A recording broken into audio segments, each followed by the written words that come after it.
రాజానగరం నియోజకవర్గంలో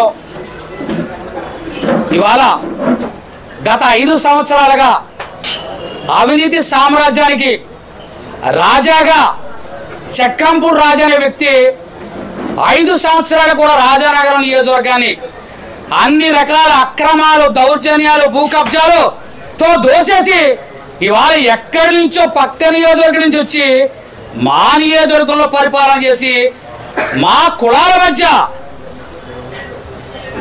మాదిగ కులాల మధ్య, అలాగే కాపులు కమ్మవారి మధ్య, మానవారి మధ్య, బీసీ వారి మధ్య, మాదిగ వారి మధ్య, బీసీ వారి మధ్య, అన్ని వర్గాల మధ్య ఒక 5 సంవత్సరాల వైరాన్ని సృష్టించి ఇవాళ ఒక బ్రిటిష్ పరిపాలన చేసే విధంగా చక్కంపూడి రాజా మా సామ్రాజ్యంలో రాజానగరం నియోజకవర్గంలో వనరులన్నీ కూడా బ్రిటిష్ వారు ఎలాగైతే దోసేసుకున్నారో ఆ విధంగా దోసేసుకుని ఇవాళ పక్క నియోజకవర్గం పారిపోయి అక్కడ ప్రెస్ మీట్లు పెట్టి ఇవాళ ఏదో మెహర్బానీ పాటిస్తాడో.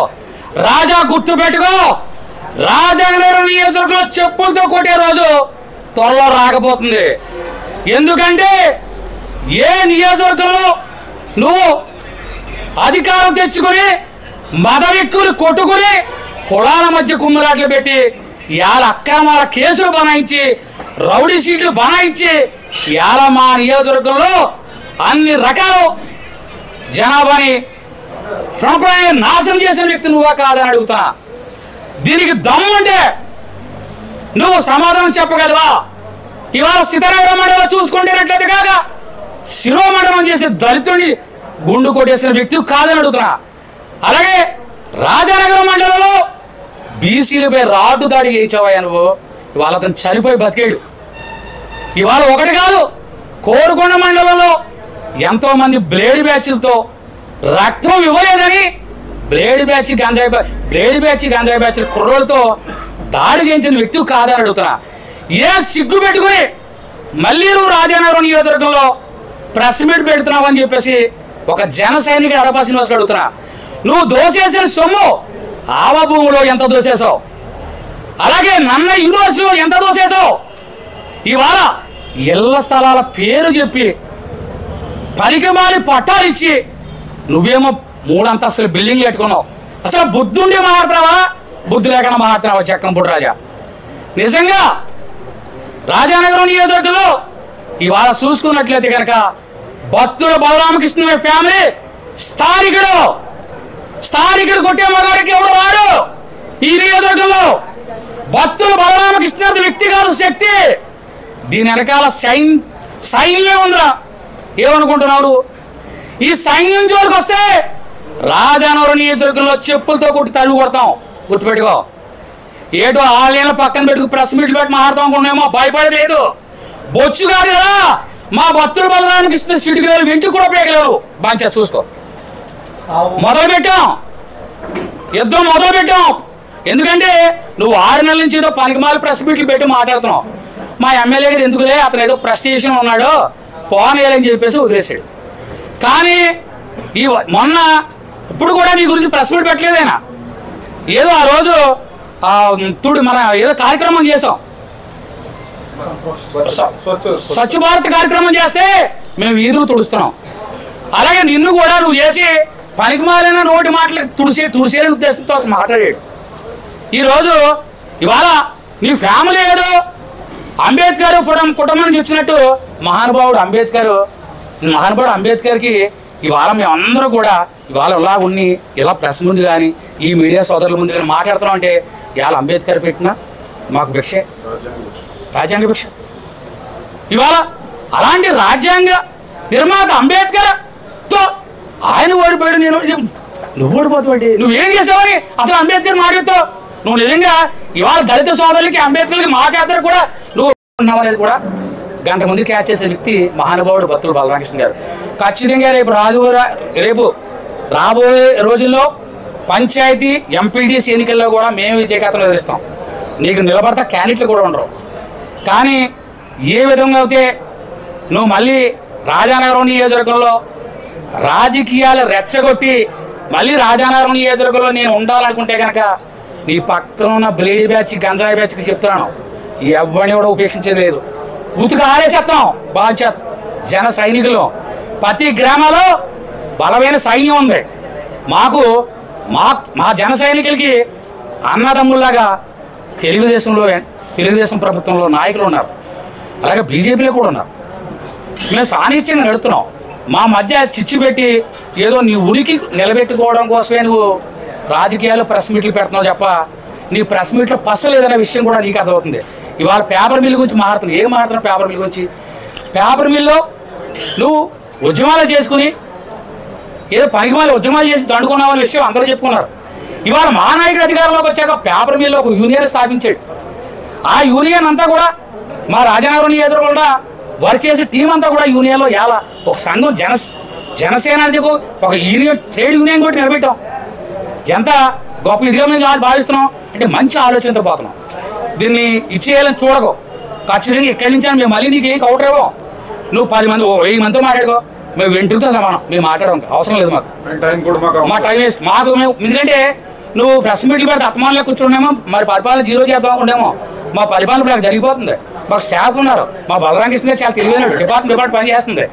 కానీ మీ తాటాకు చెప్పులకి నీ ఉడత ఊపిలకి జగన్మూడకి గుర్తుపెట్టుకో. భయపడే ప్రసక్తి లేదు. అరపా శ్రీనివాసరావు వాడు ఏంటో తెలుసు, మా బలరామకృష్ణ గారు ఏంటో తెలుసు, జన సైనికులు తెలుసు. నీకు జోలుకు రాకు, వచ్చి అవసరమైన పరాభవం పొందకో. ఎందుకంటే నీకు అయితే ఇంటెలిజెన్స్ తెలుసుకో. నీకు జగన్మోహన్ రెడ్డి 3 నెలల కిందటే ఆల్రెడీ చివాట్లు పెట్టి టికెట్ లేదని చెప్పాడు. దానికోసం ప్రయత్నం చేస్తున్నామేమో. నీవు 50,000 కాదు కదా, నువ్వు ఈసారి నీకు టికెటే లేదు. మీ గురించి ఆలోచించలేదు. పాత్రికా మిత్ర సోదరులు ఎంతవరకు వచ్చినందుకు అందరికీ ప్రత్యేక ధన్యవాదాలు. ఎందుకంటే మీ మీడియా వారిని కూడా కొంతమందిని పాపం ఆయన ఎటకారంగా మాట్లాడాడు. ఎవరు దీంట్లోనే తప్పుడు మనుషులు ఉన్నారని చెప్పేసి. మేము అలా అనుకోవడం కదా. అందరూ మాకు సోదరులు, మీ పత్రిక సోదరులు అందరూ. ఇవాళ గతంలో 2000 అతను అనుకూలంగా వార్త రాయాలని చెప్పేసి మీ పేపర్ వాళ్ళందరికీ నోటీస్ ఇచ్చి భయపెట్టి కోర్టుకు లాగాడు. గుర్తుందో లేదో. దట్ ఈజ్ అడపాల్సిన సవాలు కూడా పత్రిక విలేకరులందరికీ అడపాల్సిన నిలబడ్డాడు. బలరామకృష్ణ టచ్ చేయాలంటే జన సైనికులు టచ్ చేయాలి. ముందు చూసుకో, గుర్తుపెట్టుకో. ఛాలెంజ్ అంటే ఛాలెంజ్. భయపడే ప్రసక్తి లేదు. తేల్చుకున్నామంటే తేల్చుకున్నాం. రైట్. ఎక్కడ బంధువులు భూ కబ్జాలు చేయలేదా మీ టీము? అలాగే బ్లేడ్ బ్యాచ్, గంజాయి బ్యాచ్ క్రైమ్ రిపోర్ట్ నువ్వు ఎంత తీస్తావు? మేము తీస్తాం క్రైమ్ రిపోర్ట్. వచ్చిన 6 నెలల మీ క్రైమ్ రిపోర్ట్ ఎంత?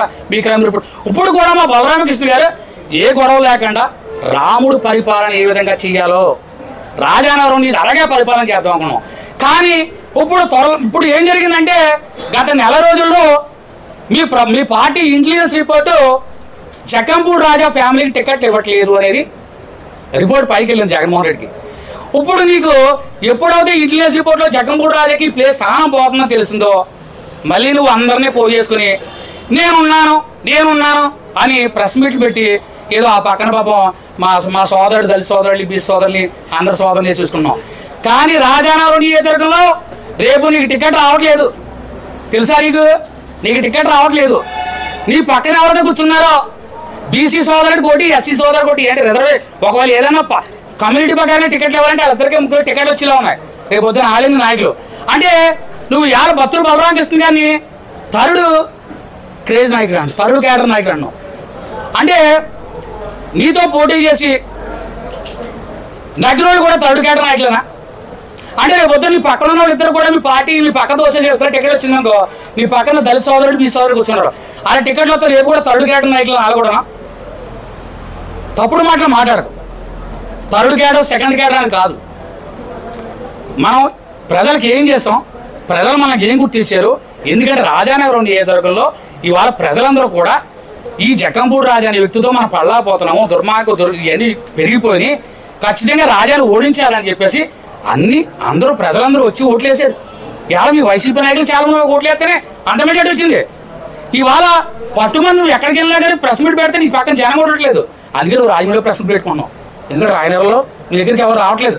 నేను నీతో ప్రెస్ మీట్లో మాట్లాడిన అందరూ ఫోన్ చేసి అన్న తినేస్తున్నాడు అన్న, ఏం చేయమంటావు, వెళ్తున్నావు అన్నాను. నాకు నవ్వు అవుతుంది. కానీ నువ్వు 4 నెలల టైం ఇచ్చావు కదా డెడ్లైన్ ఏదో చేస్తానని.